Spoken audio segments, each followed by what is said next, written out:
The glow from her phone screen cast a strange light on Seraphina's face. Her fingers trembled as she sprinkled the white powder into the pot. A voice in her head screamed, "Stop! What are you doing?" But another voice, one that sounded a lot like her mother, whispered, "This is the only way." He had to marry her. He just had to. Her future, her family's future, depended on this single act. She stirred the food, her heart pounding a frantic rhythm against her ribs. What if this went wrong? What if he found out? The what-ifs swirled in her mind, a storm of fear and desperation. But it was too late to turn back now. Seraphina was 31, a beautiful woman from a middle-class African family. Her mother's greatest ambition was to see her marry into wealth, a man who could elevate their family's status. This ambition became a wall between Seraphina and happiness. She had to break up with Nat, a man she loved deeply and dated for 4 years, simply because he wasn't rich enough for her mother. The day they parted, they wept like children, their shared dreams shattered on the altar of her mother's expectations. Heartbroken and feeling the pressure of her age, Seraphina surrendered. She decided to find the kind of man her mother would approve of. One evening, scrolling through social media, she found him. More. His profile was a gallery of wealth, luxury cars, sprawling houses, exotic travel destinations. This is him, Seraphina thought. This is the man my mother wants for me. A mix of excitement and calculation surged through her. How do I make him mine? She wondered. She took a deep breath and sent him a direct message. To her surprise, he replied almost instantly. That small notification sparked a fire. They started chatting, and soon, hours melted into days, and days into weeks. They finally planned their first date. Moore was even more charming in person. He took her on a lavish shopping spree and then to a fancy lunch. Before the day ended, he had asked her to be his girlfriend. It all felt like a fairy tale. 2 months later, Moore wanted to meet her family. Seraphina, beaming, told her mother her new, wealthy boyfriend was coming over. The day he arrived, the roar of his brand new G-Wagon announced his presence before he even stepped out. Seraphina's mother rushed out, her eyes wide with glee. The moment she saw Moore, she burst into songs of praise, dancing around his car as if she'd known him forever. "Welcome, my son-in-law," she exclaimed, hugging him tightly, not even bothering to ask where he was from. She doted on him the entire visit, laughing and chatting, leaving Seraphina on the sidelines. After Moore left, her mother was ecstatic. "That is the man you will marry," she declared. "Next time he comes, we give him the marriage list." The relationship continued, but 6 months passed, then a year. Moore hadn't visited again, and any mention of marriage was met with a vague, "I'll marry you when I'm ready." The pressure from her mother became unbearable. Desperate, Seraphina made a fateful decision. She sought help from a spiritualist, a Babalawo, to hasten Moore's proposal. The spiritualist gave her a small cloth containing a white powder. The instructions were clear. Visit Moore that evening, sprinkle the powder into his favorite meal, and make sure he eats it before bed. That night, Moore came home exhausted. The smell of his favorite dish cooking filled the air. He found Seraphina in the kitchen, hugged her, and told her how famished he was.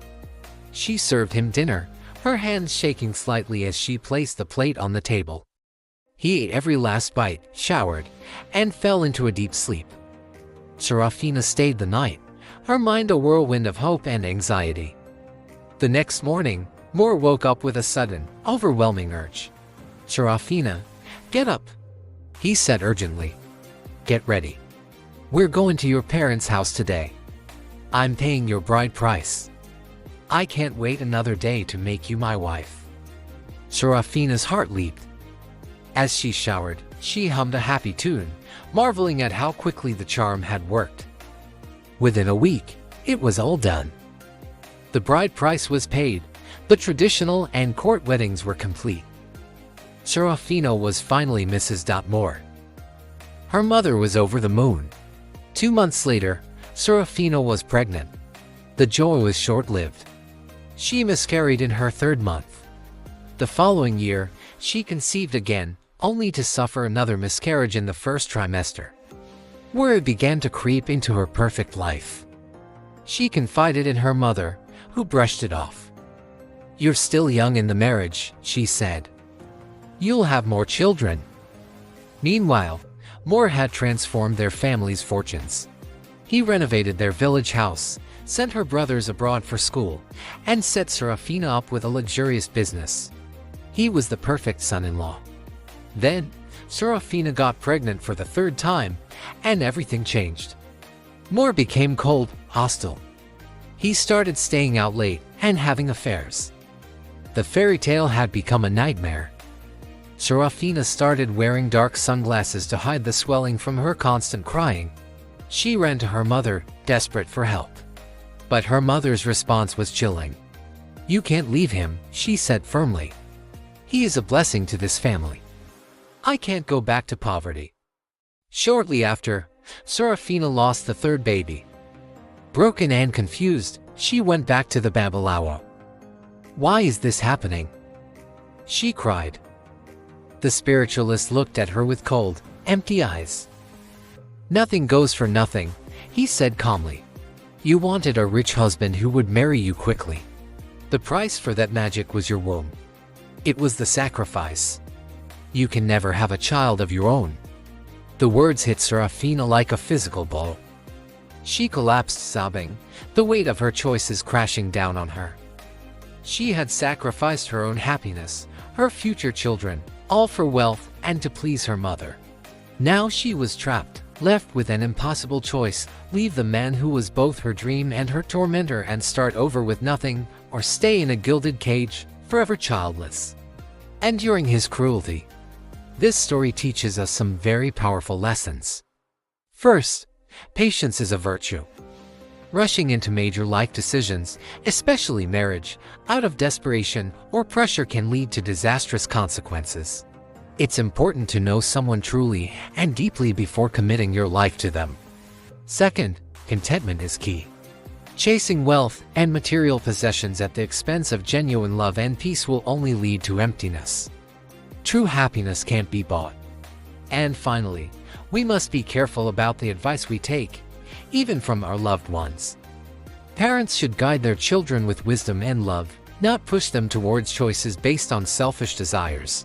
Every action has a consequence, and some choices can lead to a lifetime of regret. Thank you for watching. If this story touched you, please like, share, and subscribe to CeechTales for more stories like this. See you next time.